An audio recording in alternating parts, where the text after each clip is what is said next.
नमस्कार. आज आपण गौरी गणपती विशेष कापसाच्या फुलांची सुबक वस्त्रमाळ कशी बनवायची ते बघणार आहोत. घरच्या घरी सोप्या पद्धतीने. आपल्या संस्कृतीमध्ये कापसाच्या फुलांना एक पवित्र आणि शुभ स्थान आहे. ही माळ तुम्ही गौरी, गणपती बाप्पा किंवा देवीच्या इतर पूजेसाठी सुद्धा वापरू शकता. बाजारात मिळणाऱ्या माळांपेक्षा अधिक शुद्ध, स्वच्छ आणि मनापासून बनवलेली असते. कापसाच्या कळीदार फुलवाती बनवण्यापासून ते वस्त्रमाळ कशी बनवायची, अगदी स्टेप बाय स्टेप पहिल्या प्रयत्नात परफेक्ट अशी वस्त्रमाळ कशी बनवायची ते बघूया. काय काय साहित्य लागणार आहे ते बघूया.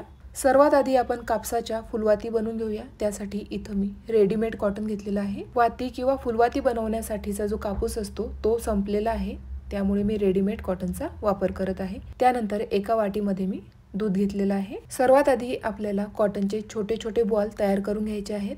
हाताला थोडंसं दूध लावायचं आहे आणि एकसारखे कॉटनचे बॉल आपण तयार करून घेणार आहोत. हलक्या हाताने आपल्याला कॉटनचे बॉल तयार करून घ्यायचे आहेत. जितके गोलाकार आणि एकदम टवटवीत तुम्ही हे बॉल बनवाल तितकीच परफेक्ट आपली फुलवात बनून तयार होते. अगदी मोगऱ्याच्या कळीसारखी ही फुलवात बनून तयार होते. इथे मी 5 ते 6 कॉटनचे बॉल तयार करून घेतले. त्यानंतर ज्या आकाराची आपल्याला फुलवात तयार करायची आहे त्या आकाराचा आपल्याला कापूस घ्यायचा आहे. हातावर गोलाकार द्यायचा आहे आणि तयार केलेला बॉल आता आपल्याला या कापसामध्ये घालायचा आहे. हलक्या हाताने आपल्याला दोन्ही बोटांमध्ये थोडंसं दूध लावत ही फुलवात तयार करून घ्यायची आहे. तुम्ही बघू शकता अगदी टवटवीत मोगऱ्याच्या कळीसारखी ही फुलवात तयार झालेली आहे. अशाच पद्धतीने मी फुलवाती तयार करून घेतल्या. जितकी मोठी वस्त्रमाळ तुम्हाला बनवायची आहे त्यानुसार तुम्हाला फुलवाती तयार करून घ्यायची आहे. तुम्ही बघू शकता इथं एकसारख्या मस्त टवटवीत अशा आपल्या फुलवाती तयार झालेल्या आहेत. फुलवाती कशा बनवायच्या ते तुम्ही बघितलेलं आहे.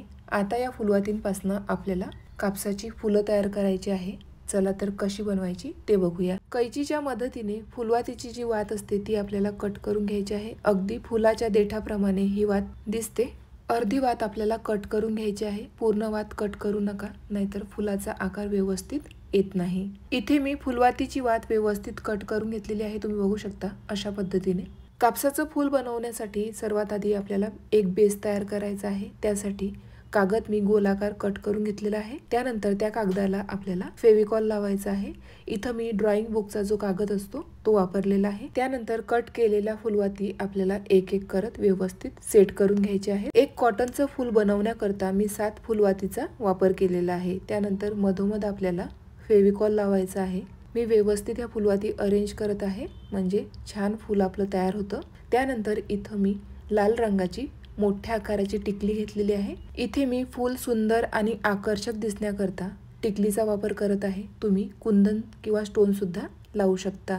अशाच पद्धतीने मी सर्व कॉटनची फुलं तयार करून घेणार आहे. त्यानंतर सेंटरचं जे फूल असतं ते आणखी आकर्षक आणि सुंदर दिसण्याकरता इथं मी सुरुवातीला जसं दाखवलं त्याप्रमाणे फूल तयार केलं आणि त्याला पुन्हा डबल लेअर तयार करून घेतलेलं आहे. अगदी मोगऱ्यासारखं हे फूल आपलं तयार झालेलं आहे. फुलं बनवताना आपण फेविकॉलचा वापर केलेला आहे. सुरुवातीला थोडासा ओलसरपणा यामध्ये असतो, त्यामुळे फुलं व्यवस्थित सेट होऊ द्यायची. 5 ते 10 मिनिटांमध्ये हे फुलं व्यवस्थित सेट होतात. त्यानंतर वस्त्रमाळ बनवण्यासाठी इथं मी लेस घेतलेली आहे. इथे मी सर्व कॉटनची फुलं व्यवस्थित तयार करून घेतली. छोट्या आकाराची 14 आणि एक मोठ्या आकाराचं जे आपण सेंटरला लावणार आहोत. तुम्ही बघू शकता अगदी सुंदर सुबक असे आपले कॉटनचे म्हणजे कापसाची फुलं तयार झालेली आहेत. चला तर कॉटनच्या फुलांची वस्त्रमाळ कशी बनवायची ते बघूया. सर्वात आधी इथं आपण लेस घेतलेली आहे. ज्या आकाराची आपल्याला वस्त्रमाळ तयार करायची आहे त्या आकाराची लेस घ्यायची आहे. त्यानंतर सेंटरला आपल्याला अशा पद्धतीने फोल्ड करून घ्यायचे आहे. स्टेपलरच्या मदतीने आपल्याला व्यवस्थित पिन मारून घ्यायचे आहे. तुम्ही बघू शकता 2 वेळा मी पिन व्यवस्थित मारलेले आहेत. सर्वात आधी आपण तयार केलेलं मोठं फूल लावणार आहोत. फेविकॉल लावायचा आहे आणि हलक्या हाताने आपल्याला फूल व्यवस्थित सेट करून घ्यायचं आहे. अशाच पद्धतीने आपण छोट्या आकाराची जी फुलं तयार केली होती एक एक करत आपल्याला फेविकॉल लावून सेट करून घ्यायची आहे. अगदी साध्या सोप्या पद्धतीने वस्त्रमाळ कशी बनवायची तुम्हाला मी सांगितलेलं आहे. ही वस्त्रमाळ आम्ही आमच्या लाडक्या गणपती बाप्पासाठी बनवलेली आहे. वस्त्रमाळ बनवताना मला माझ्या मिस्टरांनी मदत केली. तुम्ही तुमच्या घरातील सदस्यांची मदत घेऊन ही वस्त्रमाळ तयार करू शकता. अगदी साध्या सोप्या पद्धतीने कमी वेळात कमी खर्चात ही वस्त्रमाळ बनून तयार होते. ही माळ आणखी सुंदर आकर्षक दिसण्याकरता इथं मी पिवळ्या रंगाचे कुंदन लावलेले आहेत. अगदी साध्या आणि सोप्या पद्धतीने आज आपण ही वस्त्रमाळ तयार केलेली आहे. तुम्ही बघू शकता ही वस्त्रमाळ तुमच्या लाडक्या गणपती बाप्पासाठी किंवा गौरीसाठी तुम्ही नक्की ट्राय करा.